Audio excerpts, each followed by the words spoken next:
Here I am at the horizontal arm cover top right here, and what I'm doing today is I'm going to oil this machine, and this is a Singer 338. You probably tell by the lovely color. But what I have is I do have the service manual for Singer sewing machines of class 338, and I bought it at manualsOnCD.com, and there are a number of places where you can acquire these manuals.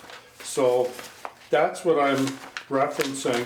And in the manual for the cover, for the horizontal arm shaft cover, there's these oil points here. And there's a couple more, like there's one on the front and there's one down there. And then there's 1, 2, 3, 4, 5, 6, 7, 8. So I'll start here with those ones, and that's the screw where the screw goes. So there's one there, and there's one there, and then I have to put one there, done. And then there, it's a little bit hard to see, but there's one right in there. There's a little thing, so that's all I'm going to do about that. And you can see it right there. There's almost, it looks like a little post or divot, so that's what I'm referencing to. And then I have to put oil in 1, 2, 3, 4. It says to miss that one, so I'll just do as it says.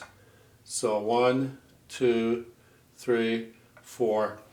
And so now the top is oiled. The next oil port is there and there. So I'll get that done and done. So that's the top taken care of, the horizontal arm shaft cover, and the front. We did that and we did that. Do I have anything else while I'm here? No, just those two. So now I'm ready to take that, well, I'll leave that top on for now.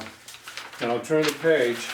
And then we get to the next level of oiling, which is the front end work and the hook area work, and then after that we have the bottom. There also is this little top part in here, so while we're at it I might as well take the top off now. And once I take the horizontal arm shaft cover off, I'm going to replace these screws, because otherwise I'll lose them. So I'll take that off. Nice. See, and that one is a blank one. That one there that they said not to oil, there's nothing there, so that must have been used either, I'm thinking like a spool pin or something, I don't know. Now it is a little bit messy in there, and what I'm going to do now, I'm going to put those screws back in. Let me flip that around so I can see what you're seeing as I play here. There, got that one screw in. And these screws have been oiled, so the threads are going down and oiling their, their places down there. So that's cool. Well, that looks like, no, it's not oil, that's grease. So they want some grease there and there. So let me do that. If I can find a grease container, I've got all sorts of them. And I'll get my stick, and then I have to put some there. So that's on there. If that was a place that needed grease, it's got it. It's hard to see like what's needed underneath. While I'm here, I'm going to put some oil on there and there. We've already oiled that. Let me get this grease out of the way, please. Alright, I'm just checking the manual now to see that there's a couple of oil points down in the hook bobbin case area. That is not an oil point, that's just saying like a little brush in there.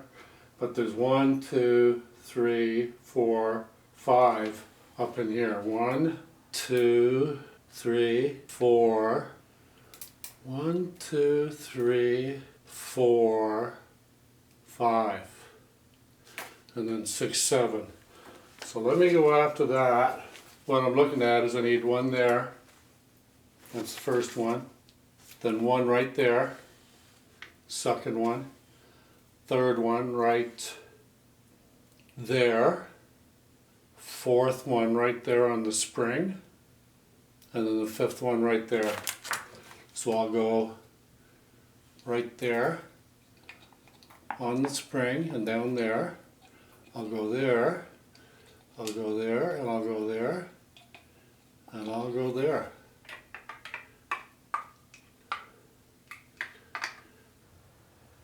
Now another place that I already did oil, that I have to oil, is right there in that orifice there. And that is when you put a drop of oil in there, that's going down basically inside the hook stud for a bit, because there's a cut in the hook stud that allows oil to slide down inside it, and then the cut stops and it goes flush with the circular part of the hook stud, and that's how it lubricates the inside of where that hook stud is when it's flying around at thousands of RPMs per minute or second. So that's the one spot right there. The other spot is this place right here. There's a post that kind of sticks up, and there's a bit of steel or metal that wraps around it. So I believe that's what has to be oiled as well. And then that takes care of the top and the hook area, and now we go underneath. So that's done. Now what I got to do is you got to flip the machine over, take the bottom cover off, and get working on that. This is what I'm going to do. Okay, I'll get this bottom cover off. See that I'm getting out of your way. Oh, that was snug. There was a crack there. I've never been in here before, so who knows what we'll see. Well, it's pretty clean. I will say that.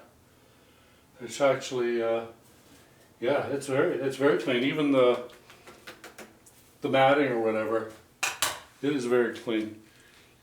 So it is saying that I need a little bit of grease in there. They're saying grease.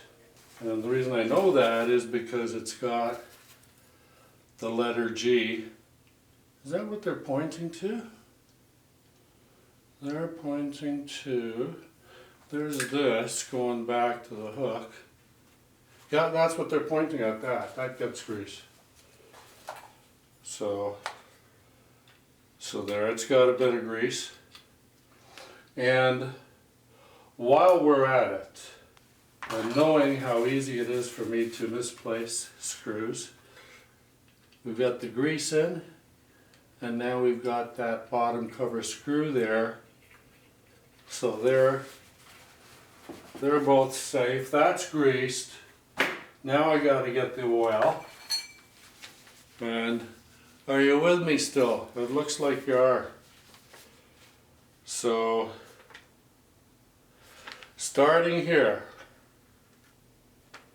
there's one there. Is that right? Where else? There's one there. Where else there? There's one here. One there, one there, one there. I got that one. There's something down here, right there.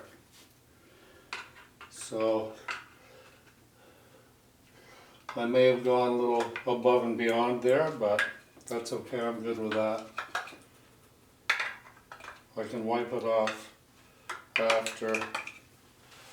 So I got that. I did get that. I got that, got that, got that. I don't need anything there, but I'll put some there. We got some there.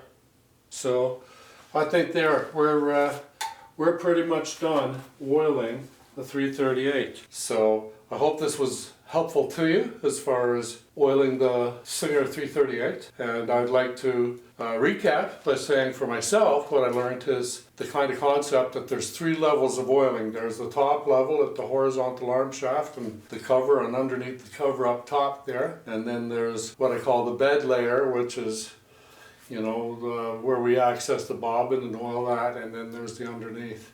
So that's how I kind of mentally compartmentalize it. The next video coming up in about 4 or 5 days will be of reinstalling the balance wheel. Hope this guys was helpful. Anyway, thanks for being here. Have a great day. Take care of yourself. Ciao.